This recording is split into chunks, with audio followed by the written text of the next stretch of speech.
Several years ago, my journey commenced when I was on the brink of a promising career within the federal government. Eyeing a future nestled in the political corridors of Washington, D.C. Fate, however, had other designs for me, as I soon found myself presented with what I initially perceived as an irresistible opportunity. As improbable as it may sound, the trajectory that led me to my current predicament unfolded in a manner straight out of a spy novel. I was approached by a mysterious figure, shrouded in a black suit and deep anonymity, who professed to be affiliated with an unacknowledged agency. They expressed an interest in recruiting me for a covert assignment, a mission that not only promised to serve my country, but also held the potential to impact the entire human race. In the face of this audacious proposition, I nearly succumbed to laughter, considering it an elaborate jest. However, the enigmatic demeanor of the stranger left no room for doubt regarding their seriousness. The offer they presented seemed too fantastic to dismiss, and my curiosity outweighed my skepticism. I believed that embarking on this unusual career path could propel me to heights previously unimaginable. With that, I accepted their offer, setting myself on an irreversible course. Had I possessed full knowledge of the truth back then, I might have resolutely declined the enigmatic G-Man. But alas, I didn't, and now I find myself in my present predicament. Fast forward 6 months, and I had completed an intensive training regimen and attended a series of mind-boggling briefings that upended my understanding of our world and the vast cosmos beyond. I had once held the belief that humanity occupied the apex of the food chain, but my newfound knowledge shattered that perception. The exact moment when my courage wavered, and I acknowledged the absence of control over my circumstances, eludes me. It wasn't when I was whisked aboard a military transport plane bound for a clandestine base in the Solomon Islands, where I would receive my final instructions for this top-secret mission. Indeed, nervousness coursed through me as they secured me into my seat within an experimental X-37C orbital test vehicle, the crown jewel of the U.S. Space Force's arsenal. I can claim with pride that I held my composure during our launch into the cosmic abyss, joining the exclusive ranks of those who have ventured into space, though the actual count is far greater than most are aware of.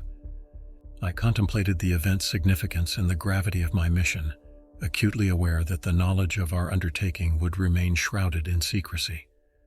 Only a select few within the upper echelons of the U.S. government were privy to the details of my mission, and the launch of the X-37 was classified at the highest level. While our counterparts in China and Russia undoubtedly kept a watchful eye, their governments had been briefed and were in accord with our operation.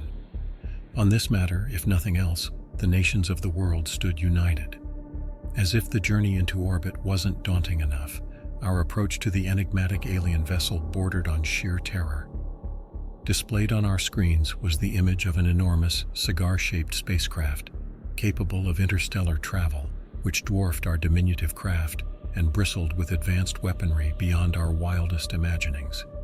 Our minuscule X-37 appeared feeble and insignificant by comparison, resembling nothing more than a rudimentary canoe drifting toward a formidable battleship. It struck me then that our extraterrestrial hosts held the power to obliterate our modest vessel with a simple press of a button. But one might wonder why they would annihilate an unarmed diplomatic mission. The answer, as my account will reveal, lay in their inherent inclination towards cruelty and violence, a truth that would become all too apparent as our story unfolded. My nerves were undoubtedly shattered after successfully completing the intricate docking procedure and gaining access to the alien warship. The entire ordeal involved an invasive and thorough scanning process before we were finally allowed on board. As we waited in a grim, dimly lit holding area made of cold metal, I couldn't help but feel the weight of uncertainty about our fate. My only companion in this unnerving environment was Captain Henderson, a battle-hardened Special Forces veteran known for his unyielding toughness.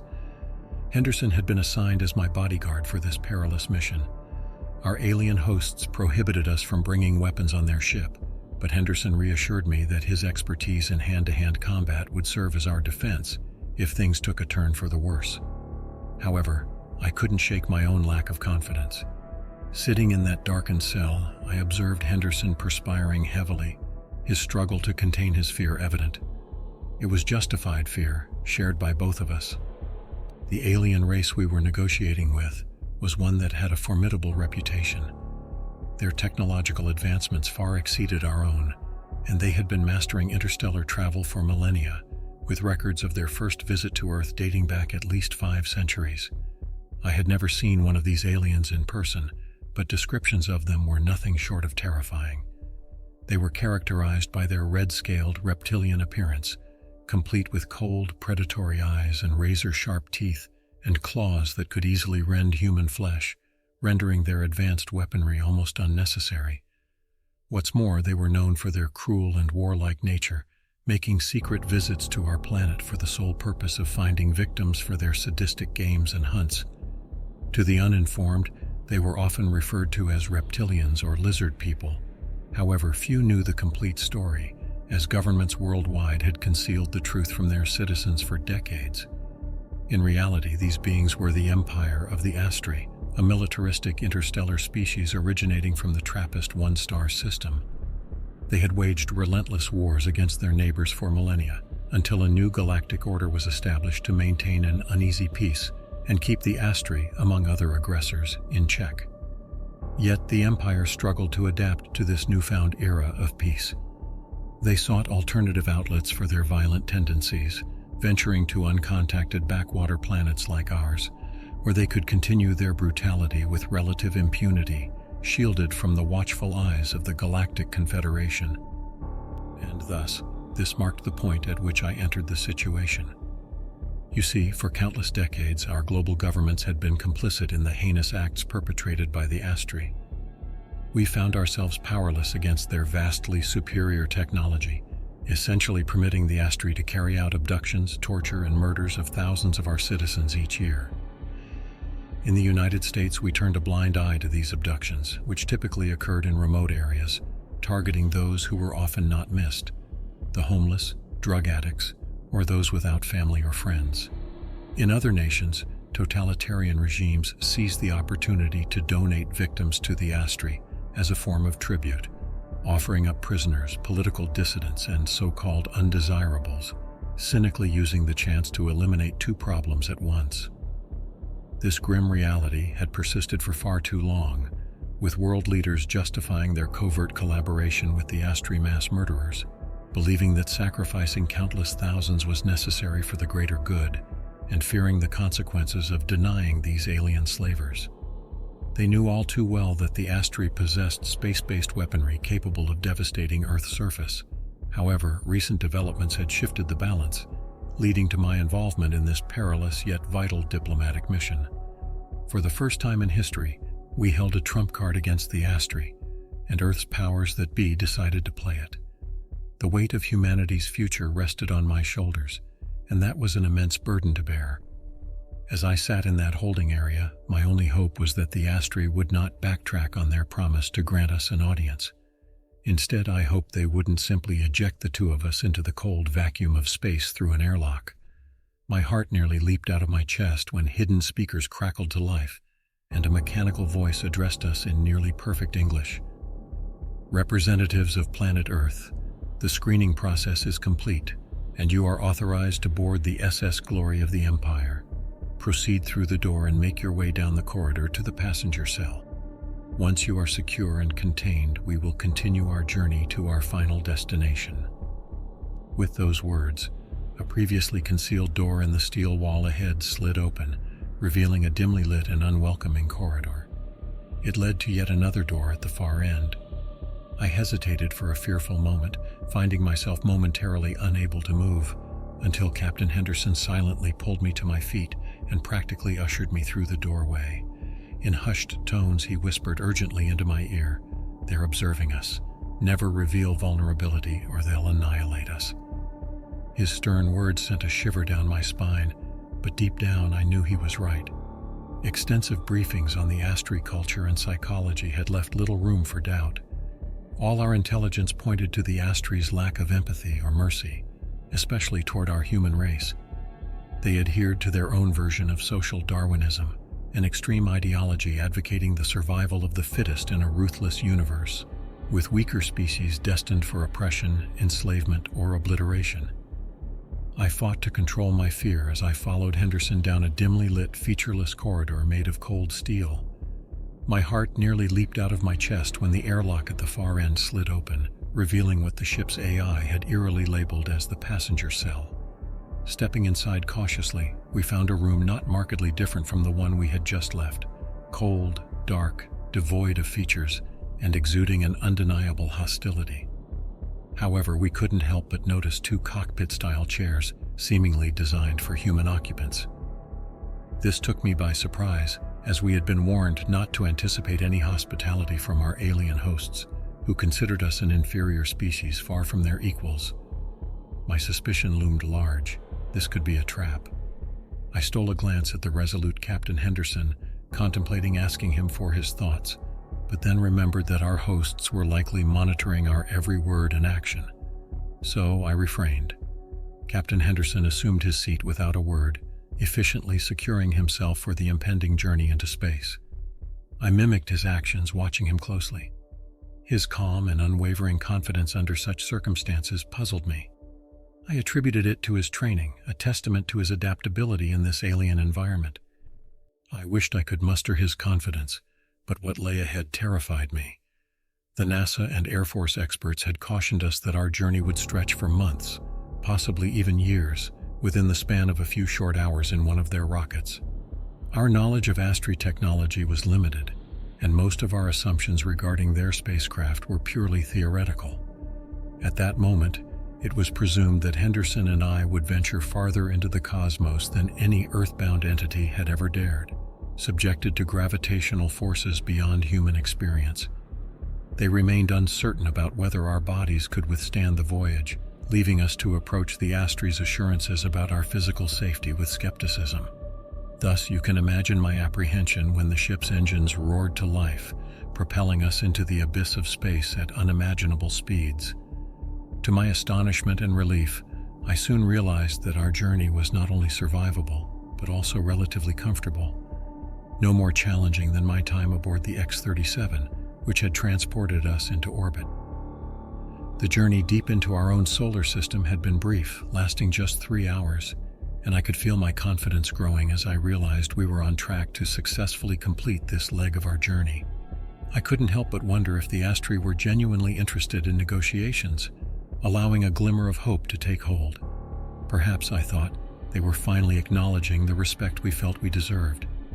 However, I would soon discover that my sense of security was a deceptive illusion. I vividly recall the moment when we reached our destination. The ship slowed, and a shutter screen on the far wall of our cell slid open, revealing a breathtaking sight before us. Jupiter, the magnificent gas giant and the largest planet in our solar system, stretched out in all its glory.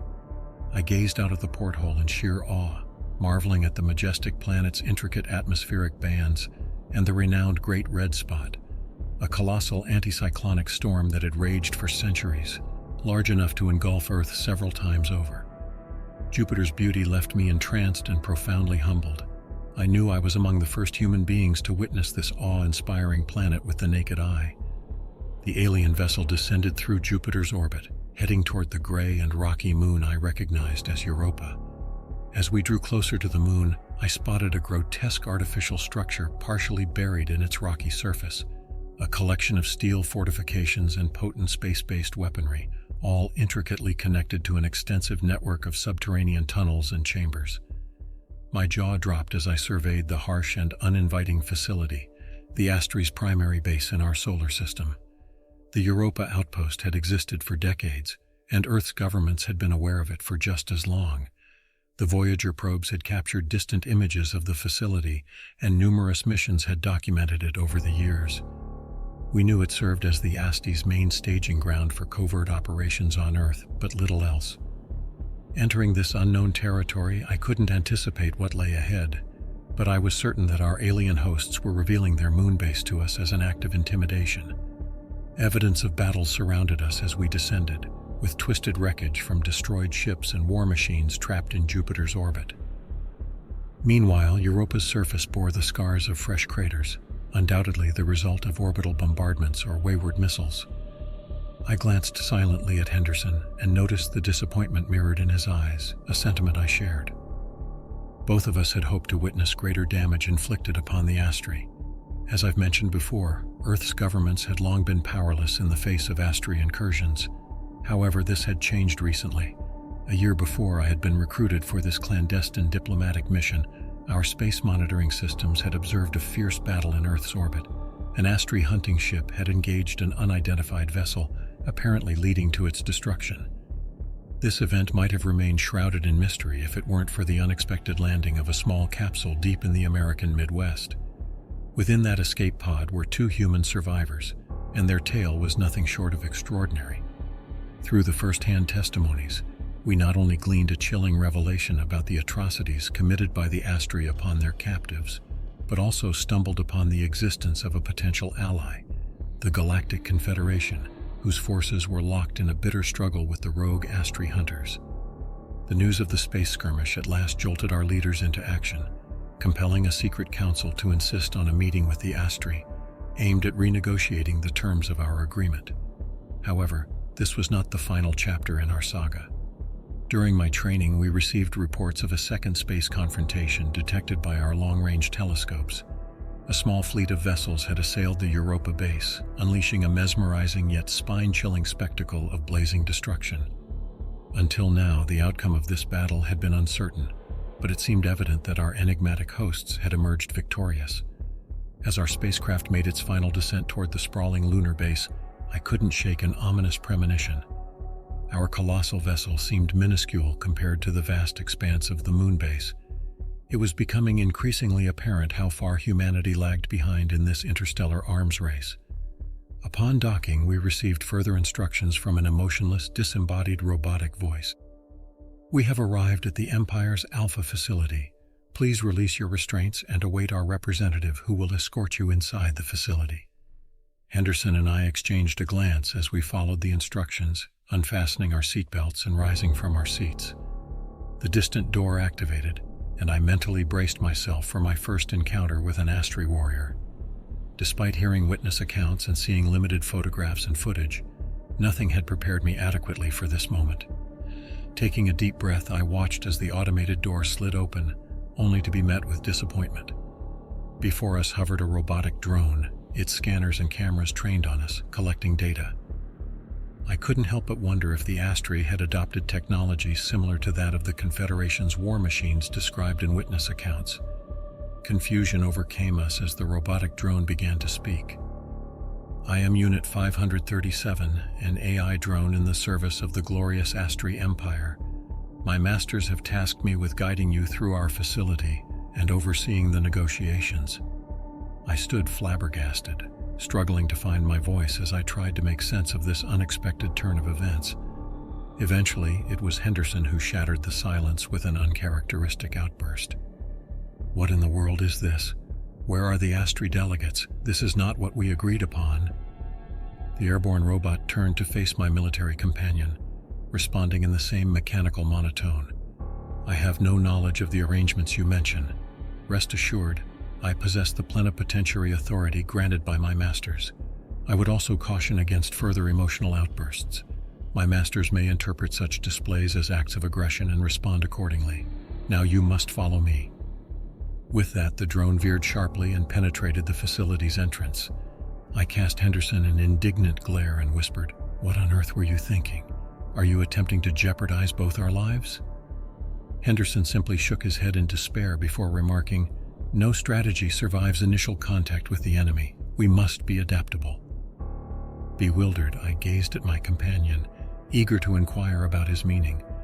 But Henderson only nodded and urged, "Come on, let's proceed."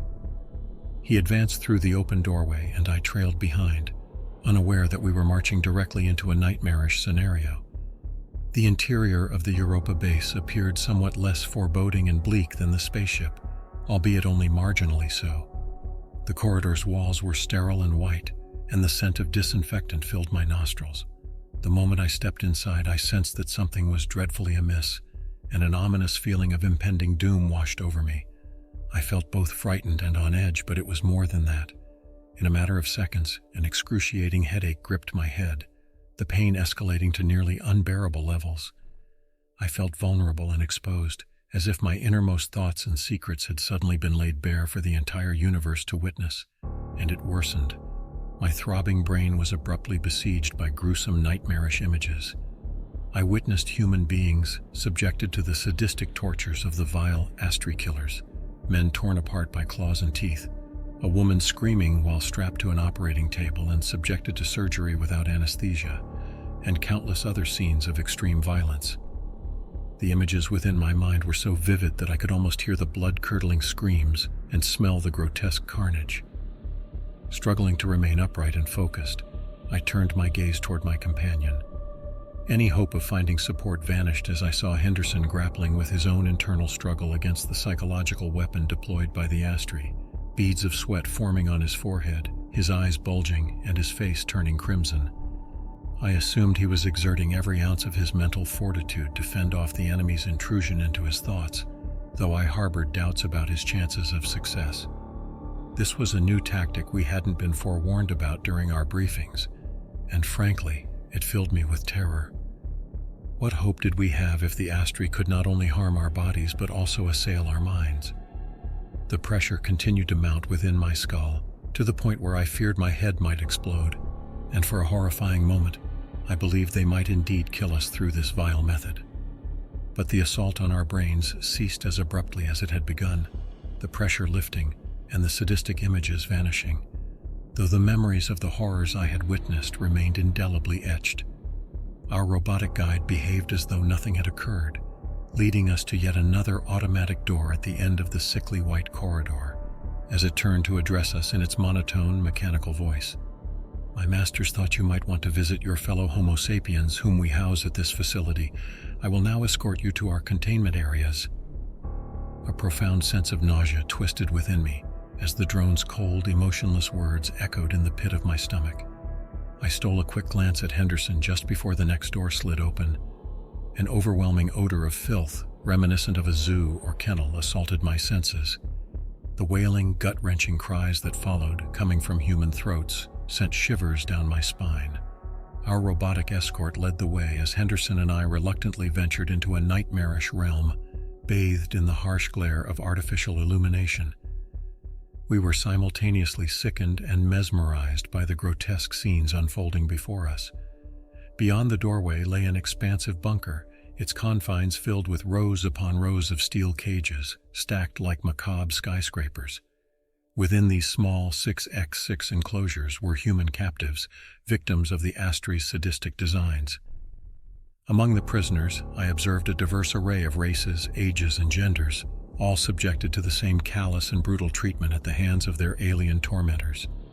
Each captive was stripped bare, save for the cruel shock collars tightly fastened around their necks. As I drew nearer, the full extent of their suffering became painfully evident. They were emaciated, living in squalor, and bore the unmistakable scars of unspeakable torment. Some appeared gravely ill, while others teetered on the brink of death. However, the most harrowing moment occurred when the prisoners noticed our presence, their hopes reigniting in a dangerous collective spark. Suddenly, thousands of eyes flickered with something perilously powerful: hope. Within moments, a cacophony of voices erupted, a chorus of desperate pleas in countless languages. As we passed by, they cried out, beseeching us to rescue them. The overwhelming clamor threatened to shatter my eardrums, leaving me paralyzed with despair. Worst of all, I realized our helplessness in the face of this unrelenting horror. Even if the Astri were to release their captives, we had no means of returning them to Earth. I doubted these unfortunate souls even knew where they were, but they certainly understood the grim fate that awaited them. Desperate and on the verge of collapse, I wanted to drop to my knees and curl into a protective ball, seeking refuge from the agonizing wails. Then, something unexpected happened. Every prisoner fell into excruciating torment, clutching their throats and writhing in agony as they cried out. In a horrifying revelation, I understood that their shock collars had been simultaneously activated, a cruel form of collective punishment. Despite my terror, I lashed out in anger, directing my fury at our emotionless guide. "How dare you? You savages have no right to subject our people to this brutality." My outburst, I realized too late, was directed at an AI devoid of independent thought, merely serving its ruthless Astri masters. The hovering robot turned to face me, its cameras and control panel lights flickering as it processed data. When it spoke, its words were devoid of any hint of humanity. "Silence. I have warned both of you about the consequences of emotional outbursts. Let us proceed to the amphitheater, where you will witness the results of my master's endeavors." With that, the robot pivoted and soared forward, leaving Henderson and me to witness the defeated prisoners. They lay there, wounded and silent, their eyes filled with disappointment as they realized we weren't there to rescue them. Strangely, those silent, reproachful looks were even more unsettling than their earlier screams and pleas for mercy. I thought the situation couldn't get any worse, but as we exited the prison chamber, we stepped into an entirely new nightmare. Emerging onto an empty platform overlooking an oval-shaped arena, we gazed at a circular field about 100 feet in diameter, enclosed by 10-foot walls on all sides. The arena's surface was covered in a peculiar plastic-like substance, and it had a primitive, low-tech feel compared to the rest of the facility. Still, the sheer size of the moon base, which could house a small stadium, astonished me. Racking my brain, I recognized a similarity to a Roman Colosseum in this setting, and dread washed over me as I contemplated the terrifying implications. Our attention was abruptly diverted to a series of VIP-style boxes perched above the stands. Steel shutters slowly rose, unveiling a nightmarish spectacle. It was the first time I had seen them in person, the Astri. Numerous alien dignitaries occupied luxurious boxes behind thick glass, their cold reptilian eyes fixated on us with sadistic delight, revealing fangs as they salivated from snout-like mouths. Panicking, I scanned the surroundings, realizing that these vile creatures were all around us, albeit safely behind transparent barriers, seemingly awaiting some event. Henderson leaped to his feet, instincts taking over. He instinctively reached for a weapon he didn't possess, shooting our robotic guide a withering glare. "What in the world is going on here?" he demanded. The drone's cameras regarded him with emotionless detachment, and I suspected that all of its observations were being transmitted to the Astri dignitaries monitoring us. The machine responded to my companion's angry inquiry in its typical, unfeeling robotic tone. "My masters have arranged some entertainment for your visit. I advise you to remain silent and watch." Still trying to decipher the machine's cryptic words, I witnessed a concealed door in the arena's circular wall below us sliding open, revealing what appeared to be a chute leading down to the plastic-covered ground. My heart sank as I watched in horrified disbelief as one, then two, and finally 3 bodies slid down the chute, crashing heavily onto the ground before the door slammed shut, imprisoning them within the walled arena. At first I feared they were dead, but it soon became apparent that they were merely disoriented or possibly drugged as they gradually regained their composure and stood up on shaky legs. All 3 were young men, half-naked and emaciated, terror evident in their eyes as they surveyed their grim new prison. A moment later, and a second compartment opened to reveal a steel rack filled with handheld weapons, including what looked like machetes, axes, and short swords. The scared trio looked at the weapons in confusion, clearly having little idea of why they were here and what was expected of them. Unfortunately, I now had a good idea of what was about to happen. Suddenly, a second door slid open on the far side of the arena and something horrifying emerged, charging out onto the killing floor with all the fury in hell. The Astri, which I saw, seemed larger than average, perhaps as tall as 8 foot in height. I saw old scars cut across its red scales, and so guessed this beast was a veteran warrior. Its lizard eyes were those of a cold and calculating predator, methodically scanning the kill zone as it sought out its victims. The warrior was armed with a long pike-like weapon, but it hardly needed the spear, as its teeth and claws were surely sufficient to tear its victims to shreds. I looked to the sealed boxes above and noted how the Astri spectators leaned forwards, their eyes widening with excitement as they relished the prospect of the violence to come. And then I glanced down to the 3 young men in the firing line, all confused, exposed, and terrified as they cast their eyes upon the beast. I wanted to shout out a warning to these men, but what good would it do? Henderson and I were powerless to intervene. The Astri warrior charged forward at an astonishing speed, unleashing an animalistic roar as it closed in on its prey. Two of the men fled, running back to the wall and desperately trying to find a way out. The third prisoner froze in the middle of the arena, dropping to his knees and pleading for mercy. But of course he got none.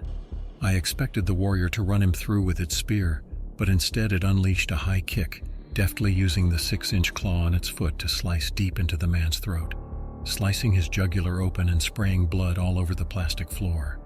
The other two watched their companion's limp body drop to the ground as he continued to bleed, and the warrior cried out in triumph. The surviving men now knew that their only chance was to fight, and so they grasped hold of primitive weapons from the rack, the first taking a machete and the second arming himself with a sword. The sword-wielding man looked Oriental in origin and seemed to have some combat skills. He was brave too, running forward to meet the warrior head-on and parrying the heavy blows from its spear.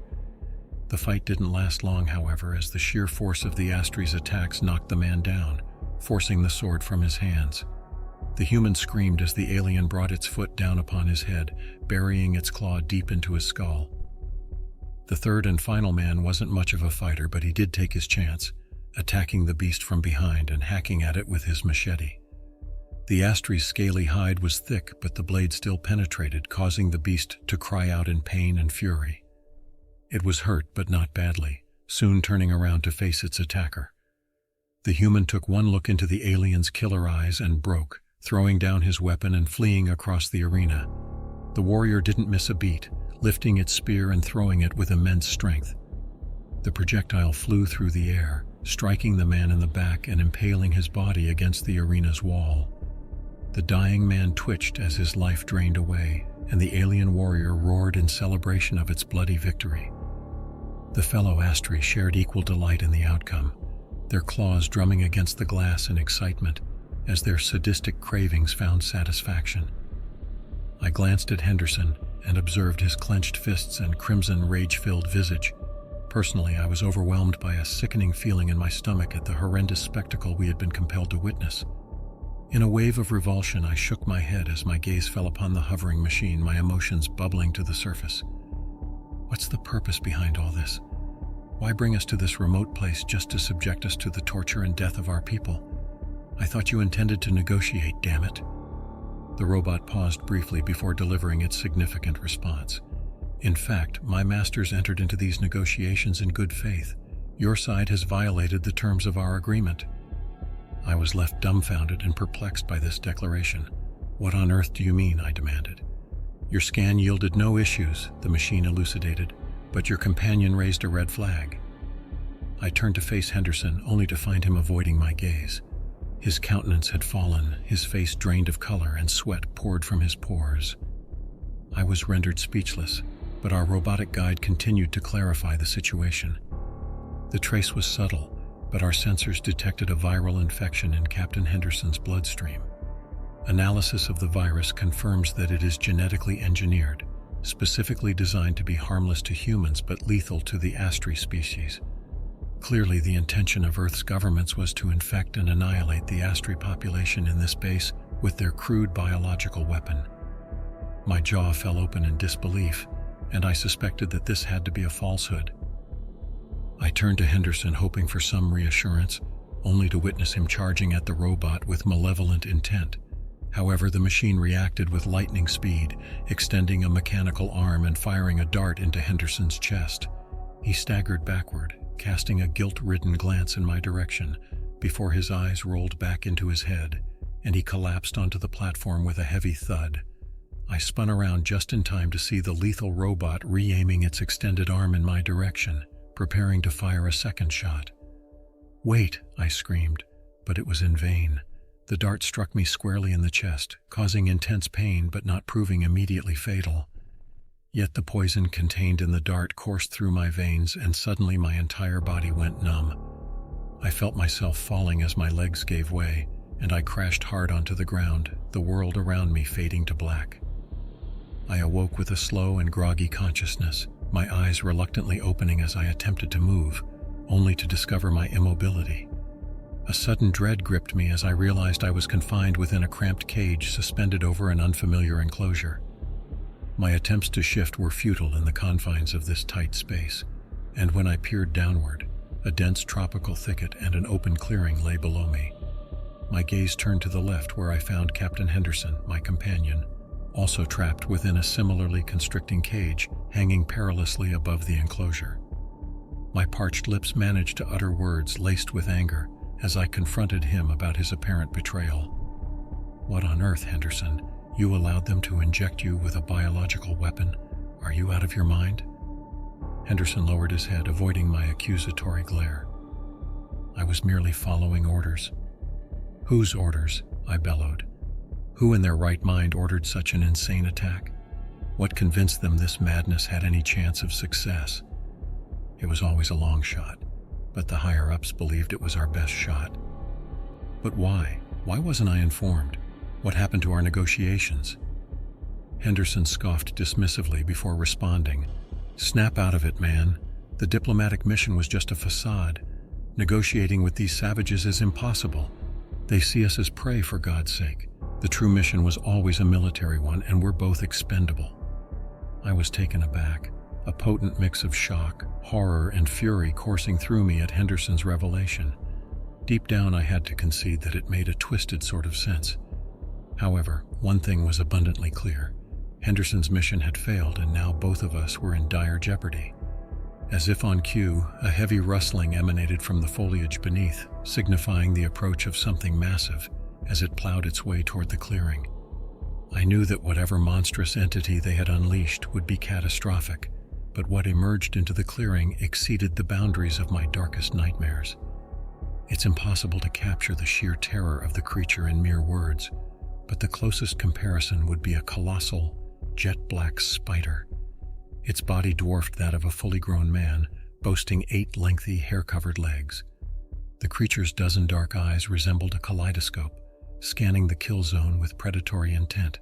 Yet, as if this nightmarish vision wasn't horrifying enough, the spider-like monstrosity also possessed a long, thick tail that terminated in a pointed stinger, dripping with a venom that could only spell doom.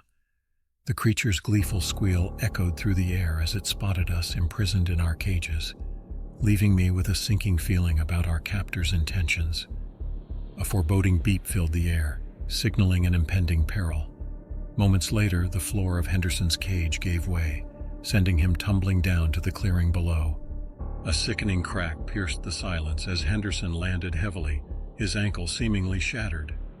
To his credit, he rose to his feet, ready to face the monstrous threat. The beast, with its 8 legs, screeched like a banshee and lunged at him, striking out with its venomous stinger.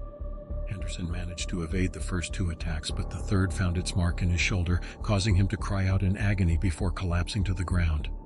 I watched in horrified shock as the wounded Henderson struggled to crawl to safety. But the relentless creature struck him once more, impaling him through the back with its stinger. My companion's screams intensified, and his bloodshot eyes pleaded with me for help. Moments later, the creature dragged him back into the dense undergrowth, Henderson's agonized cries fading into the distance. I dared not contemplate the horrors that awaited him when a familiar robotic voice shattered my thoughts, revealing the horrifying truth. "My masters wish you to understand that the Predator will not end Captain Henderson's life.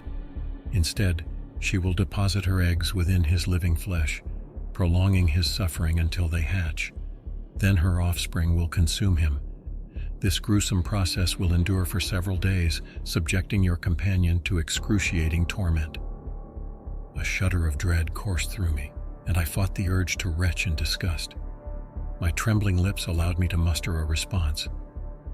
"Are you planning the same fate for me?" "No," my captor replied calmly. "My masters will spare you, permitting your return to your home planet. Your purpose is to deliver a message to your leaders. Share what you have witnessed here and inform them that their treacherous actions have been exposed. Retribution for their deceit will come in due time. Meanwhile, we are doubling the tribute quota, expecting the next batch within 1 of your weeks. Failure to comply will carry severe consequences." The thinly veiled threats chilled me to my core as Henderson's muffled screams persisted, and my cage ascended, lifting me away from the creature's enclosure. Remarkably, the Astri kept their word and sent me back home. I confessed to feeling a sense of relief at surviving the ordeal. Now burdened by survivor's guilt, and a profound fear of the Astri's next move. Upon my return, I endured relentless and aggressive debriefings by government officials and military personnel, each demanding a meticulous account of our disastrous mission. It was evident they recognized the gravity of their blunder and feared the repercussions. Some interrogators appeared inclined to lay blame on me, while others disagreed. Eventually, I was released. However, I sense that my days are numbered, as several witnesses have suffered unfortunate accidents in recent months. Our leaders are gripped by fear, knowing the Astri could strike at any moment. They are willing to do anything to safeguard themselves and bury their mistakes, even if it means offering thousands of their own people as tributes to these monstrous killers. Hence, I have made the choice to share my story before it's too late. The peril we all face is graver than ever, and our governments are complicit in the Astri's heinous acts. I am uncertain how we can prevail in this conflict, but we must stand and resist, for the cost of inaction is unbearable.